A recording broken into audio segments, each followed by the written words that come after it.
जहां केजरीवाल सरकार की एक्साइज पॉलिसी को लेकर डिप्टी सीएम मनीष सिसोदिया सवालों के घेरे में हैं। उनके खिलाफ जारी सीबीआई जांच के बीच बड़ी खबर यह है कि सीबीआई ने ईडी से भी इस केस से जुड़े अहम कागजात साझा किए हैं। मतलब ये कि इस केस में अब ईडी की भी एंट्री हो गई है। सूत्रों के मुताबिक ईडी जल्द ही सिसोदिया के खिलाफ मनी लॉन्ड्रिंग का केस दर्ज कर सकती है। सीबीआई ने एफआईआर और अन्य दस्तावेज ईडी को साझा किए। सूत्रों के हवाले से ये जानकारी मिल रही है। इस वक्त की बड़ी खबर मनीष सिसोदिया केस में ये एक बड़ा अपडेट। आज ही सिसोदिया के खिलाफ लुकआउट नोटिस भी जारी किया गया है। सीबीआई का लुकआउट नोटिस, अब ईडी करेगी मनी लॉन्ड्रिंग केस की जांच। ये बड़ी खबर। तो अब दो तरफ से फंसते हुए मनीष सिसोदिया यहां पर नजर आ रहे हैं। डबल एक्शन मनीष सिसोदिया पर हो रहा है। उनके खिलाफ जारी सीबीआई जांच के बीच ये बड़ी खबर आ रही है कि सीबीआई ने ईडी से भी इस केस से जुड़े अहम कागजात साझा किए हैं। इसका मतलब ये कि इस केस में अब ईडी की एंट्री हो गई है। सूत्रों के मुताबिक ईडी जल्द ही सिसोदिया के खिलाफ मनी लॉन्ड्रिंग का केस दर्ज कर सकती है।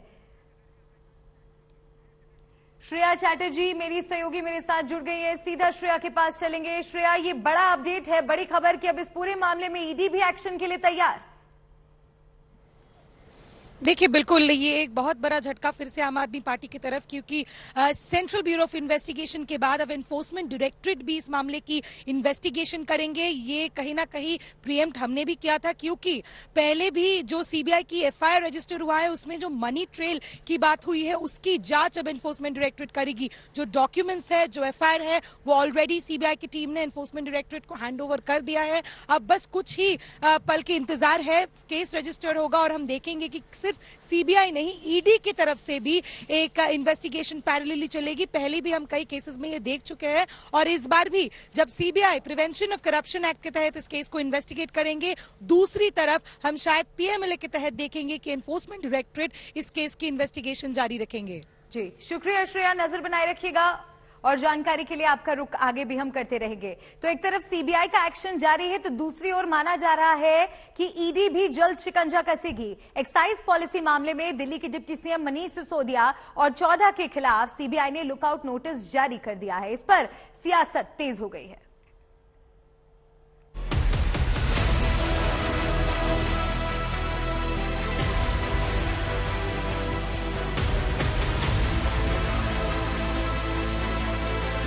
मुद्दा शराब का घोटाला है ही नहीं। इनको शराब के किसी घोटाले की चिंता नहीं है।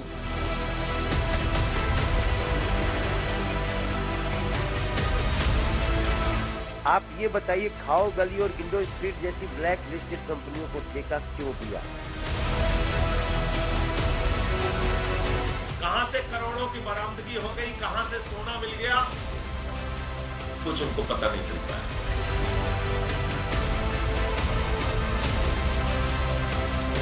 पूरे देश में अरविंद केजरीवाल जी को एक राष्ट्रीय विकल्प के रूप में देखा जाने लगा है। इनकी परेशानी ये है। शुक्रवार को दिल्ली के आबकारी मंत्री मनीष सिसोदिया के खिलाफ सीबीआई ने छापेमारी शुरू की। शनिवार को 15 आरोपियों में से कुछ से 12 घंटे तक जांच एजेंसी ने सवाल जवाब किए और अब सिसोदिया के खिलाफ सीबीआई ने लुकआउट नोटिस जारी कर दिया है। 3 दिन और सीबीआई के 3 बड़े और ठोस एक्शन। केजरीवाल सरकार के नई आबकारी नीति पर सवाल उठने के बाद सीबीआई ने केजरीवाल के डिप्टी सीएम पर जबरदस्त शिकंजा कसा है। लुकआउट नोटिस जारी कर जांच एजेंसी ने बता दिया है कि फिलहाल वो देश नहीं छोड़ सकते और अगर देश छोड़ा भी तो विमान से उतरते ही उन्हें हिरासत में ले लिया जाएगा। शराब नीति को लेकर लगातार बवाल मचा हुआ है। सीबीआई की तरफ से अब ये खबर आई है कि सीबीआई ने जो एफआईआर दर्ज की थी उनमें तमाम जिन लोगों के नाम थे उनके खिलाफ लुक आउट नोटिस जारी किया गया है और इस एफआईआर में सबसे ऊपर नाम है मनीष सिसोदिया का। मनीष सिसोदिया दिल्ली के डिप्टी सीएम हैं और जो एक्साइज डिपार्टमेंट है उसके मंत्री भी हैं। आखिर सीबीआई को ऐसा क्यों करना पड़ा? सिसोदिया को लुकआउट नोटिस के मायने क्या है? जांच एजेंसी ने किन आशंकाओं के बदौलत लुकआउट नोटिस का फैसला किया है? ये तमाम सवाल बेहद अहम हैं और इनके जवाब भी उतने ही जरूरी। लेकिन लुकआउट नोटिस सिर्फ सिसोदिया के लिए नहीं, उनके साथ साथ 13 अन्य लोगों के खिलाफ भी सीबीआई का ये लुकआउट नोटिस है। इस लुकआउट नोटिस को लेकर सिसोदिया ने फिर केंद्र पर हमला बोला है। उन्होंने ट्वीट कर कहा कि आपके सारे रेड फेल हो गए, कुछ नहीं मिला, 1 पैसे की हेराफेरी नहीं मिली। अब आपने लुकआउट नोटिस जारी किया है कि मनीष सिसोदिया मिल नहीं रहा। ये क्या नौटंकी है मोदी जी? मैं खुलेआम दिल्ली में घूम रहा हूँ, बताइए कहाँ आना है? आपको मैं मिल नहीं रहा। सीबीआई के लुकआउट नोटिस ने बीजेपी को फिर से हमला करने का मौका दे दिया है, लेकिन आम आदमी पार्टी छापेमारी के बाद से सीबीआई और केंद्र सरकार पर हमलावर है। अब लुकआउट नोटिस जारी होने के बाद वो गुस्सा और भड़का है। ईडी किसके घर भेजूं, सीबीआई को किसके घर भेजूं, नोटिस किसके खिलाफ करूं, लुकआउट नोटिस किसको कराऊं? अरे यार, जो आदमी घर में बैठा है उसको आप लुकआउट नोटिस कर रहे हो, जो प्रेस कॉन्फ्रेंस में आपसे बात कर रहा है उसको आप लुकआउट नोटिस कर रहे हो। बोलो जी इसको तलाश के लाओ। यहाँ तलाशना है, आ जाओ, बता दो मुझे, मैं आ जाता हूँ।